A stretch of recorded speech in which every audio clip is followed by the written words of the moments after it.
What's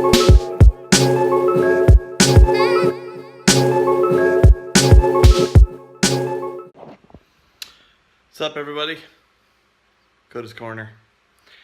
I'm going to give you a little peek behind the DM screen today with the full electronic suite that we got going on for Dungeons & Dragons. So we've got a new projector set up and a new table with a new screen, so I'm going to show you how it all works. It's pretty cool. So this is what the players see, typically, behind the table here as they sit and play their characters. Now, I've got a little demonstration here where they're in the mind, but let me show you how I've got it configured so you can kind of follow along. It's pretty cool. So, to the players, what they see is entrance to a cave of some sort.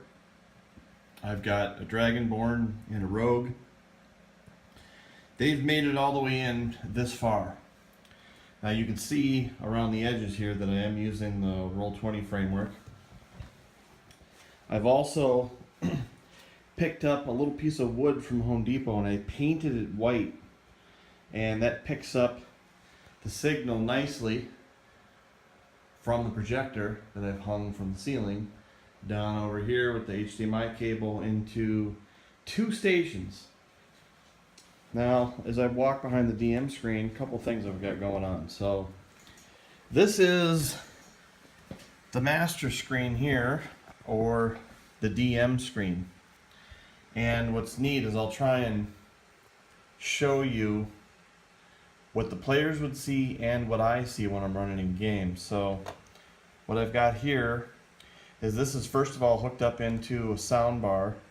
So, if I go in here and play like, I'll play some combat music. You'll be able to hear it as it goes through the sound bar. So let's say I'm setting the mood where they're in this cave. I'll turn it down so you can hear me. But if you look out on the table, a couple of things are going on. First of all, you've got fog of war going on. So what I've done is I've made a character on here called Dark Vision that I've put on the screen, and if I go over here to the control bar, I've added a transparent GIF down here onto the character called Dark Vision, and I drag it onto the playmat, and the Dark Vision is set around that, so you can't see it on the screen. But if I pan back over here and I move that around, that will control the spotlight of what they see in game. And it's easy to manage that way. As they move, I just kind of move that guy along with them. And then if I switch over to the GM layer, let's say I want to turn on the mobs. I explain that they get into a small cave, and up above them are 2 zombies and they're throwing boulders down.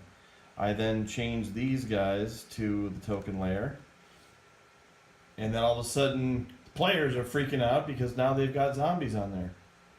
And you can tell from the zombies that it has like this green aura around there.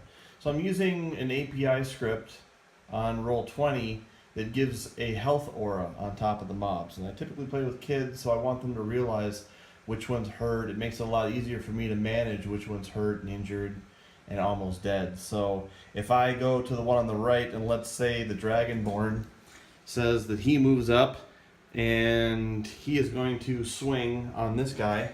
Let's say he rolls a 15 and that's a hit. I come back over to my screen and I update that hit point, and let's say it took 10 damage to make it easy, then it goes down to 11 health. Now watch on the screen as I commit the 11 health to that zombie. It gives a little death animation, or not death rather, but an injury animation, and now the screen shows yellow, so it's injured. And if I take it down to, let's say, 3 hit points, now it's red. And if I take it down to 0, not only does it put an X on there for you, it also plays a sound effect that it's dead, so they can instantly get feedback. And as I move these zombies around the map, the players see them move like this, So it saves me having to make a mini. It saves me having to track health and move things around the board. And it also allows me to change the fog of war while they're playing, so I can move things around.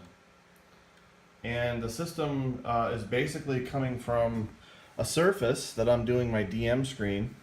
I've got multiple accounts. This is the DM account, and then I have another user that I created that logs in, and that user is the one that is shown on the projector. That way I can do my DM magic and nobody sees what's going on except what I want them to see. So if you look over here to my other computer, the HDMI is coming out of this one. It's set to dual screen. I can still look up things on this one if I need to for rules and whatnot and not clutter up my DM computer. And the signal comes out of that. And what's neat is when they're ready to move on, I can just go back to here, and let's say I want to take them over to a city. I just change here, and then all I got to do is just go back over to the player screen and drag whatever I want into the map. And in the flick of a switch, they can be in any city or any location I want them to be. And it looks cool. I can draw on the screen. They can put their characters on there, and we can have a grand old time. So that's basically how I've got it working right now. I was using Photoshop, but Roll20 is a lot easier to do that as long as you got a good wireless internet connection and you can get in there and work both screens. It takes a little bit of learning just to get used to the interfaces, but the end result has been fantastic. I ran a game last night and they had a blast. Once they saw the death animations and once they saw the blood coming out of the zombies and stuff, I knew it was sold. So that's the whole system. Hope you guys enjoy. Hope you learned something. If you got any questions, let me know. Take care.